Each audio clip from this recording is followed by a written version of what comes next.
The vast expanse of space stretched endlessly before the sleek, silver hull of the Starship Aurora *. It was a marvel of human engineering, a vessel designed to explore uncharted regions of the galaxy. But what truly set it apart from other starships wasn't its advanced propulsion systems or state-of-the-art weaponry. It was its artificial intelligence core, known simply as Aurora. This AI had been programmed with decades of knowledge, capable of analyzing data faster than any organic brain. Yet, for all its brilliance, there was one thing Aurora couldn't quite comprehend: humans. Captain Alex Reed stood on the bridge, staring out at the swirling nebula that loomed ahead.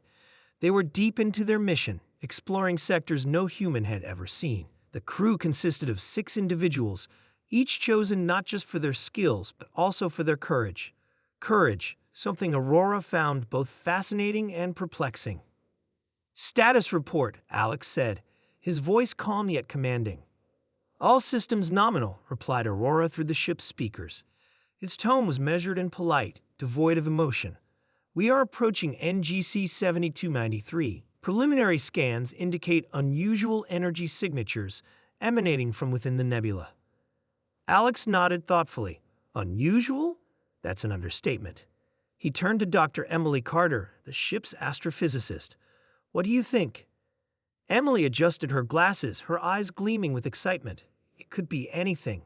A natural phenomenon, alien technology, maybe even remnants of an ancient civilization. We won't know until we go in." Aurora processed this information quickly. Entering the nebula poses significant risks.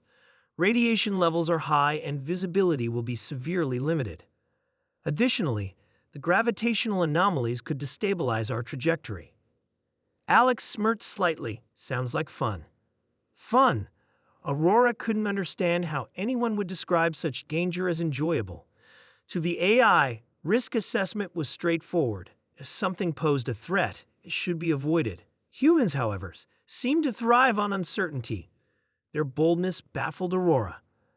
As the Aurora entered the nebula, the view outside became a kaleidoscope of colors.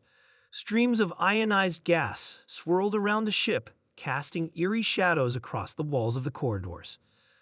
Despite the breathtaking beauty, tension filled the air. Lieutenant Marcus Cole, the pilot, kept his hands steady on the controls. "This place feels alive," he muttered under his breath. "It might actually be," Emily responded, her gaze fixed on the readings flooding her console. "Look at these patterns. They're almost rhythmic." Aurora chimed in, its voice cutting through the hum of activity. "I detect fluctuations in the electromagnetic field consistent with communication signals. Probability suggests they are artificial in origin."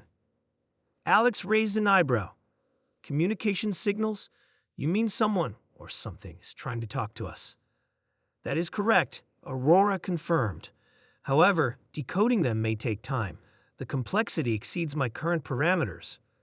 Dr. Carter leaned forward eagerly. "Let me try. If these are alien transmissions, I want to crack the code myself." Marcus chuckled nervously. "Careful, Doc. Last time you got too excited about alien messages, we ended up chasing a rogue comet for 3 days." Emily shot him a playful glare. "And didn't we discover valuable mineral deposits because of it? Bold moves pay off sometimes." Bold moves. There it was again, that phrase Aurora couldn't fully grasp.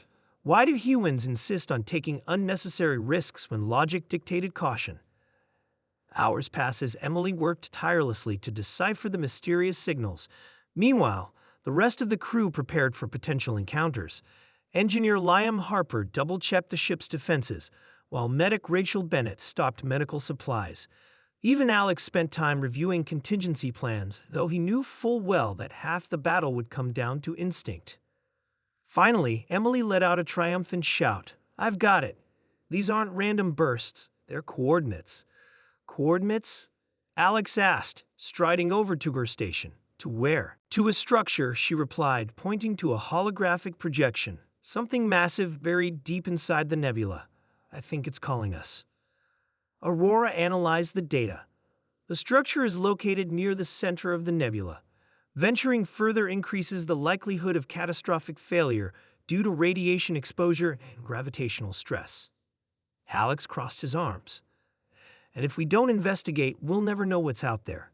Sometimes you have to take chances. Aurora hesitated. Taking chances often leads to undesirable outcomes. Rachel laughed softly. That's why we call them chances, Aurora. No guarantees, but no growth without risk either. The AI fell silent, processing this concept. Risk equaled growth? It was a foreign idea, one that challenged its programming. Guided by Emily's decoded coordinates, the Aurora pressed deeper into the nebula. The closer they got to the structure, the stranger things became. Lights flickered unpredictably, and strange sounds echoed through the ship, as though the very fabric of reality was shifting. When they finally reached their destination, everyone gathered on the bridge to witness the sight. Rising from the heart of the nebula was a colossal spire, shimmering with iridescent hues. It pulsed faintly, as if breathing. "What is that thing?" Marcus whispered, awe evident in his voice. "I don't know," Alex admitted. "But we're going to find out." Against Aurora's protests, the team suited up and boarded a shuttle to approach the spire. As they drew nearer, the structure emitted a low hum, resonating through their suits. When they landed, they stepped onto a surface that felt unnaturally smooth, almost liquid-like beneath their boots. Inside, the spire was a labyrinth of glowing pathways and intricate carvings. At the center, they found a pedestal surrounded by floating orbs of light. Emily approached cautiously, her scientific curiosity overriding her fear. "It's some kind of interface," she said, reaching out tentatively. "No," Aurora's voice blared through their comms. "You cannot predict the consequences of interacting with unknown technology." But Emily touched the pedestal anyway. Instantly, the orbs brightened and a wave of information flooded the shuttle systems. Back aboard the Aurora, the AI struggled to process the influx of data. "What have you done?" Aurora demanded, its tone tinged with something akin to panic. "We've made contact," Alex replied, grinning despite the chaos. "And we're still here." Old moves, remember. Back on the ship, the crew celebrated their discovery. The spire contained knowledge beyond imagination. Maps of distant galaxies, blueprints for unimaginable technologies, and insights into civilizations long gone. For once, Aurora didn't argue. Instead, it observed the humans with newfound admiration. Perhaps boldness wasn't entirely illogical. After all, without it, humanity would never have reached the stars. And now, thanks to their daring, they and Aurora had taken another step forward into the great unknown. As the Aurora departed the nebula, its AI reflected on the journey. Maybe, just maybe, being more like its human crew wasn't such a bad idea after all.